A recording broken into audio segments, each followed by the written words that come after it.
In earlier videos, I suggested that the Fourth and Fifth Symphonies of Jean Sibelius, although brought out the better part of a decade apart, might be regarded as a complementary pair and listened to together with some benefit. The same is also true of the Sixth and Seventh Symphonies, which, unlike that earlier pair, were composed more or less simultaneously, hence the adjacency of their opus numbers. In both cases, the paired symphonies represent two completely different facets of the composer's creative personality, and in the case of the fourth and fifth, the compositions themselves are set in keys that lie a tritone apart, which is as far away as you can get. That has some implications for the order in which you might choose to hear them. You can listen to those two in either order for a completely different aesthetic experience that, to my mind, is equally valid and powerful regardless. That's simply not the case with the Sixth and Seventh, which must be listened to in published order. The only test of my claim, of course, is to try it both ways. I think you'll discover immediately what I mean by that. The Sixth Symphony was brought out in 1923. It's in connection with this work that Sibelius famously quipped, "Other composers serve up brightly colored cocktails, but I offer only cold spring water." This symphony is as bracing a draft as might be imagined, ice water and nothing else. It follows the traditional symphonic form of the late 19th century, 4 movements in a familiar sequence. The movements are all formally unusual, however, and an aloof quality runs throughout, along with a stylistic purity generated largely by the constant manipulation of a simple melodic motive, a rising 5-note scale in the first oboe that begins the first movement's main theme. The orchestra Sibelius calls for is the same as for his earlier symphonies, with the addition of bass clarinet and harp. The latter had put in a very different kind of appearance in his first symphony, composed almost 2.5 decades earlier, and the bass clarinet contributes a special quality of darkness. This symphony is often described as being in the Dorian mode. I need to say a few words about that.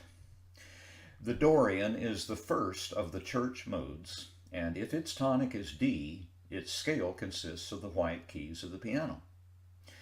That means that instead of the B flat we're accustomed to hearing in the natural minor or Aeolian scale, the 6th scale degree is a brighter B natural, whose resolution tendency is upward to C, the scale's subtonic degree. This means that C major is as natural a pairing to D-Dorian as F major is to D minor.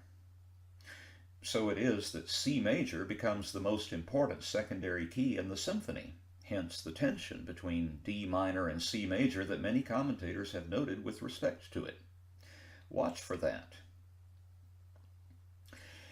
I think one point above all must be kept in mind if you're to enjoy this symphony to the fullest, and that is, this symphony is a sonic dreamscape. Its dreamlike quality is established almost immediately and is maintained throughout. The recording in this video is again by Vladimir Ashkenazy and the Philharmonia Orchestra, issued by Decca. This is a set of recordings that never ceases to satisfy me, and I recommend it highly. I'll take up the movements individually as usual, so let's proceed. Movement 1 opens with polyphonic music for strings, moving at an apparently broad tempo.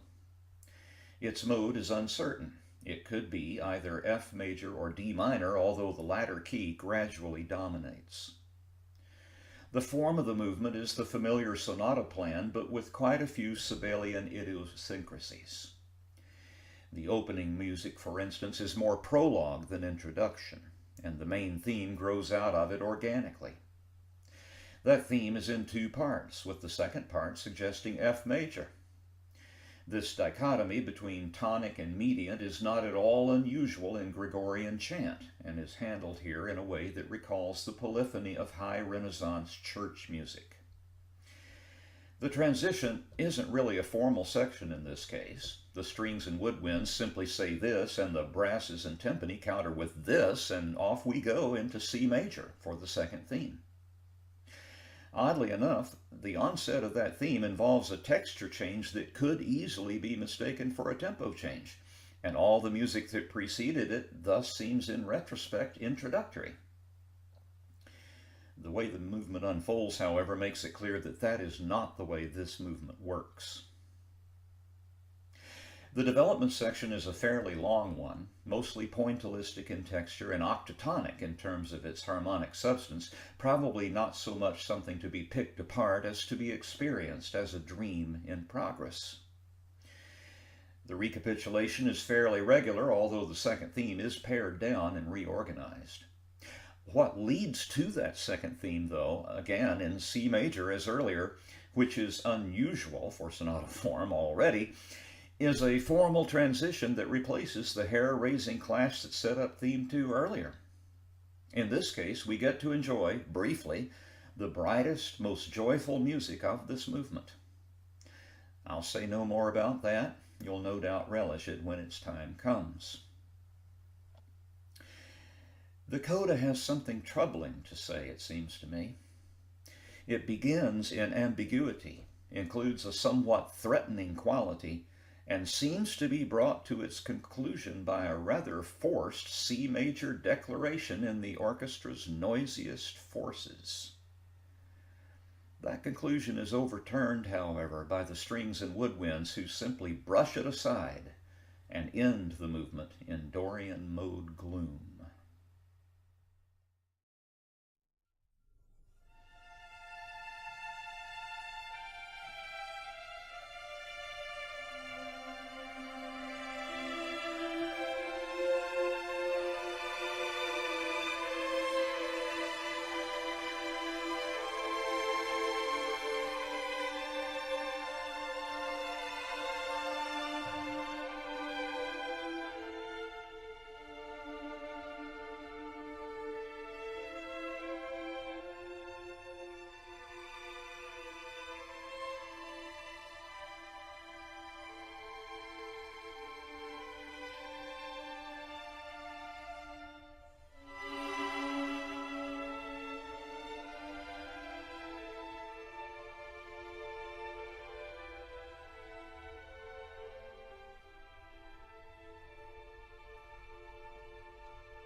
Movement 2 is the symphony's slow movement, despite its controversial tempo marking.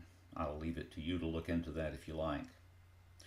Although it seems to begin in D minor, thus taking up where the first movement left off, the movement is set in G minor, the subdominant key of the whole.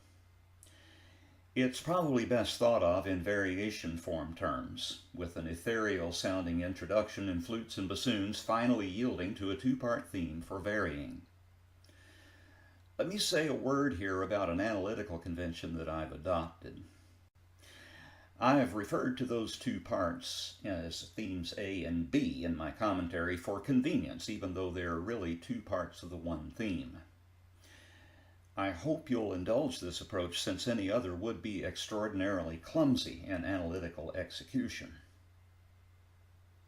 There are two variations of this theme, held largely off harmonic center, and the eerie, fluttering, wraith-like music that follows variation 2, marked flautato and poco con moto, could be thought of as a long coda to the whole, adorned with bird calls.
The third movement is the Symphony's Scherzo, set in the tonic key and organized in sonata form without a development section.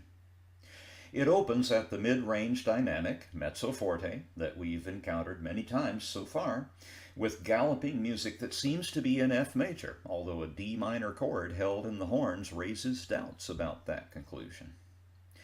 In fact, every time this introductory music recurs, it will be in an apparent major key, but with a relative minor substrate. I've called attention to this fact in one case, but it applies to them all. The real main theme of the movement begins as the music enters measure 8, and the woodwinds chirp a bright, dance-like variant of the opening movement's theme 1. The transition includes an attractive subsidiary theme, and the G minor second theme proper unfolds in a leisurely fashion against that same galloping style music, now recrafted as the second theme's accompaniment. The theme is given in short bursts of phraselets in the two flutes, and a second statement includes the harp in a one-measure canon with those flutes. A brief closing serves also as a retransition, which brings the return of theme 1 in its original key. The transition is reworked so as to remain in that tonic key, and the second theme follows tonal suit. The movement ends with a brief and insistent D minor coda.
Again, in the final movement, we are confronted with that struggle between C major and D minor that played an organizing role in Movement 1.